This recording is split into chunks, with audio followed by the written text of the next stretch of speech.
నమస్తే, welcome to DTV news. రాష్ట్రంలో జగన్మోహన్ రెడ్డికి వస్తున్న జనాదరణను చూసి ఓర్వలేక తెలుగుదేశం నాయకులు ముఖ్యమంత్రి జగన్మోహన్ రెడ్డిపై రాళ్ల దాడి చేశారని రాష్ట్ర పరిశ్రమల శాఖ మంత్రి గాజువాక అసెంబ్లీ నియోజకవర్గ వైఎస్ఆర్ కాంగ్రెస్ పార్టీ అభ్యర్థి గుడివాడ అమర్నాథ్ అన్నారు.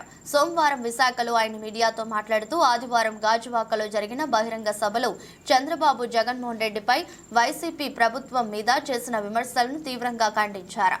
సానుభూతి కోసం జగన్మోహన్ రెడ్డి తనపై రాళ్ల దాడి చేయించుకున్నాడని చంద్రబాబు నాయుడు విమర్శించడం అర్ధరహితమని తెలిపారు. ప్రైవేటీకరణ వ్యతిరేకం, రేపు కూడా ప్రైవేటీకరణకు వ్యతిరేకం. మరి ఈరోజు భారతీయ జనతా పార్టీతో జతకట్టినటువంటి చంద్రబాబు నాయుడు గారు ఏం సమాధానం చెప్తారు దాని గురించి? నిన్న అంటాడు మా భర్తను గెలిపించండి, మా శాసనసభ అభ్యర్థిని గెలిపించండి, వెళ్ళి పోరాటం చేస్తాను. పక్కన పార్టీని పెట్టుకొని పోరాటం చేయడం ఏంటి నాకు తెలియగలుగుతాను. ఆ నిర్ణయం తీసుకున్నటువంటి రాజకీయ పార్టీని పక్కన పెట్టుకొని తిరిగి ఆ ప్రైవేటీకరణ నిర్ణయాన్ని మేము వెనక్కి తీసుకుంటామని చెప్పించడం మానేసి వీళ్ళకి ఓట్లేస్తేనట వెళ్ళి పోరాటం చేస్తారట. స్టాండ్లో ఎక్కడా కూడా తేడా లేదు. మొదటి నుంచి ఆ పోరాటానికి మద్దతు ఇస్తుంది వైఎస్ఆర్ కాంగ్రెస్ పార్టీ. అవసరమైనటువంటి ప్రతి క్షణం నిలబడింది వైఎస్ఆర్ కాంగ్రెస్ పార్టీ. 1150 రోజులుగా దాని మీద పోరాటం చేస్తే మద్దతు ఇచ్చింది వైఎస్ఆర్ కాంగ్రెస్ పార్టీ. ప్రభుత్వంలో ఉండి అన్ని పోరాటాలకి, లా అండ్ ఆర్డర్ ఇష్యూస్ వచ్చినా ఆ పోరాటాలకి మద్దతు పలికాం. ఈ రోజు వరకు ఒక్క కేసు కూడా ఏ ఒక్కరి మీద నమోదు చేయలేదు. ఎందుకు చేయలేదు? ఆ పోరాటానికి మద్దతు పార్టీ ఇస్తుంది కాబట్టి, ప్రభుత్వంలో ఉన్నాం కాబట్టి, ఆ రోజు అసెంబ్లీలో తీర్మానం చేశాం కాబట్టి, ఆ రోజు కనీసం అసెంబ్లీలో తీర్మానం చేసినప్పుడు కూడా ఆ రోజు ఉండకుండా బయటికి వాకౌట్ చేసి వెళ్ళిపోయింది తెలుగుదేశం పార్టీ. ఆ రోజు అసెంబ్లీలో ఏం సమాధానం చెప్తారు ప్రజలకి? ఈరోజు తిరిగి ఓట్లేస్తే ఏం చెప్తావు? రేపు నిజంగా తెలుగుదేశం పార్టీ అభ్యర్థికి ఓట్లేస్తే ఏం చెప్తావు? సార్ ప్రైవేటీకరణ చేసుకోమని చెప్పి గాజువాక నియోజకవర్గ ప్రజలు ఆమోదం తెలిపిస్తారండి, మీరు చేసేసుకోవచ్చు అని చెప్తావు. నీ సంగతి తెలీదా? ఏ రకంగా ప్రత్యేక హోదాను తాకట్టు పెట్టావో ప్యాకేజ్ కోసం, నీ కాంట్రాక్టుల కోసం పోలవరం ఏ రకంగా తాకట్టు పెట్టావు, ఇవన్నీ గతంలో ప్రజలు చూశారు. నీ తాలూకు అబద్ధపు మాటలు విని ఇంకా నమ్మి మోసపోవడానికి ఎవరు సిద్ధంగా లేరు. నేను నా గురించి కూడా ప్రత్యేకంగా మాట్లాడుతూ కార్పొరేటర్ నుంచి ఈరోజు ఈ స్థాయికి వచ్చాడు, ఏదేదో మాట్లాడుతున్నాడు. నేనేం బ్యాక్డోర్ పొలిటీషియన్ కాదు. ఈరోజు అదే గాజువాక నియోజకవర్గంలో పుట్టి పెరిగి దాదాపు 60 సంవత్సరాలుగా ఆ ప్రాంతంలో నాయకత్వం చేస్తున్నటువంటి కుటుంబం నుంచి వచ్చా. నా తాత ఆ ప్రాంతంలో ఎమ్మెల్యేగా పనిచేశారు, నా తండ్రి ఆ ప్రాంతంలో ఎమ్మెల్యేగా మంత్రిగా పనిచేశారు. ఈరోజు మళ్ళీ నాకు ఆ ప్రాంతంలో పనిచేసేటువంటి అవకాశం వచ్చింది.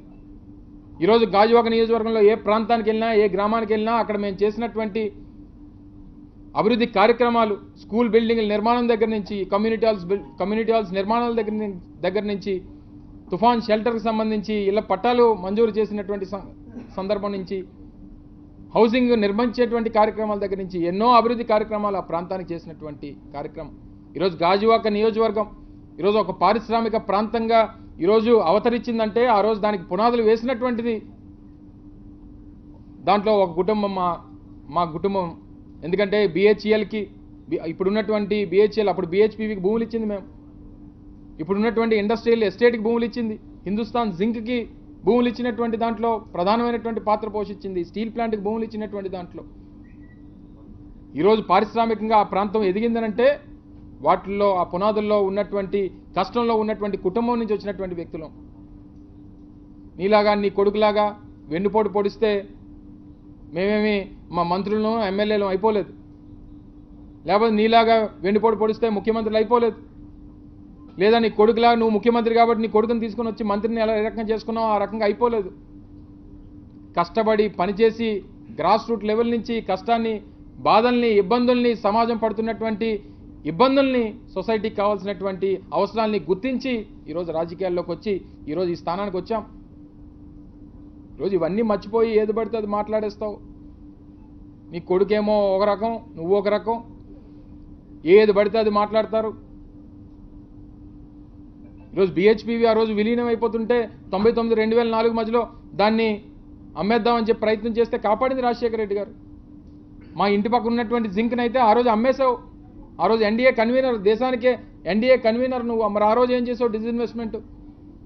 ఆ రోజు కూడా స్టీల్ ప్లాంట్ డిజిన్వెస్ట్మెంట్ అయిపోతుంటే ఆఖరి నిమిషంలో కాంగ్రెస్ పార్టీ ఆ రోజు రాజశేఖర రెడ్డి గారు ఆ రోజు రావడం, ఆయన ముఖ్యమంత్రిగా కాపాడినటువంటి పరిస్థితులు. షిప్ యార్డ్ని కాపాడింది రాజశేఖర రెడ్డి గారు. ఈ ప్రభుత్వ రంగ సంస్థల్ని కాపాడినటువంటి చరిత్ర రాజశేఖర రెడ్డి గారి కుటుంబానికి ఉంది. మళ్ళీ రేపు స్టీల్ ప్లాంట్ కూడా కాపాడేటువంటి కార్యక్రమం కూడా జగన్మోహన్ రెడ్డి గారు మాత్రమే చేయగలరనేటువంటి విషయాన్ని కూడా తెలియజేస్తా ఉన్నా. సో ఇవన్నీ పెట్టుకొని ఇంత ఘన చరిత్ర నీకు ప్రైవేట్ ప్రభుత్వ రంగ సంస్థలకు సంబంధించి నీకు చరిత్ర ఉంది. 99 నుంచి 2004 మధ్యలో 55 ప్రభుత్వ రంగ సంస్థల్ని ప్రైవేటైజ్ చేసినటువంటి చరిత్ర చంద్రబాబు నాయుడు. ఆల్విన్ షుగర్స్, నిజాం షుగర్స్ కానీ, ఆల్విన్ కానీ, రిపబ్లిక్ ఫోర్జ్ కానీ, ఇలా రకరకాలైనటువంటి కంపెనీలు ఉన్నతమైనటువంటి స్థానాల్లో ఉన్నటువంటి ఏదైతే ప్రభుత్వ రంగ సంస్థల్ని అమ్మేసినటువంటి చరిత్ర. నువ్వేం చెప్తావు? నీకు ఏ రికార్డు ఉంది, ఏ ట్రాక్ రికార్డు ఉంది? ఇంకో పలానా ప్రభుత్వ రంగ సంస్థని కాపాడినటువంటి ట్రాక్ రికార్డు ఒకటి చూపించు. నువ్వు వచ్చి ఈరోజు స్టీల్ ప్లాంట్ గురించి నువ్వు ఏదో ముసలికన్నీరు కారిస్తే ఎవరు నమ్మడానికి సిద్ధంగా లేరు.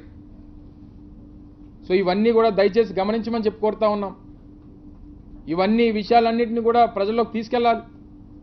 మీ ద్వారా ప్రజలకు చెప్తాం, 10 సార్లు సమావేశాలు జరిగినప్పుడు చెప్తాం, ప్రతి ఒక్కరికి తెలియజేస్తాం. అక్కడ ఉన్నటువంటి ప్రతి ఒక్కరికి భరోసానిచ్చేటువంటి కార్యక్రమాన్ని చేస్తాం. సో తప్పకుండా రానటువంటి కాలంలో మళ్ళీ తిరిగి వైఎస్ఆర్ కాంగ్రెస్ పార్టీ రాష్ట్రంలో అధికారంలోకి వస్తుంది. దాన్ని ఆపేటువంటి శక్తి ఎవరికి లేదు. ఎంతమంది కలిసి వచ్చినా, ఎన్ని కుతంత్రాలు చేసినా, ఎన్ని దాడులు చేసినా, ఏ రకంగా ఇబ్బందులు పెట్టాలనేటువంటి ప్రయత్నం చేసినా దేనికి వెనకడుగేసేటువంటి ప్రసక్తే వైఎస్ఆర్ కాంగ్రెస్ పార్టీ నాయకత్వానికి లేదు. దయచేసి గమనించి ఇప్పటికన్నా ఈ పనికిమాలినటువంటి చర్యలు మానుకోండి. ప్రజల నుంచి వస్తున్నటువంటి స్పందన చూసి తట్టుకోలేకపోతే ఇంట్లో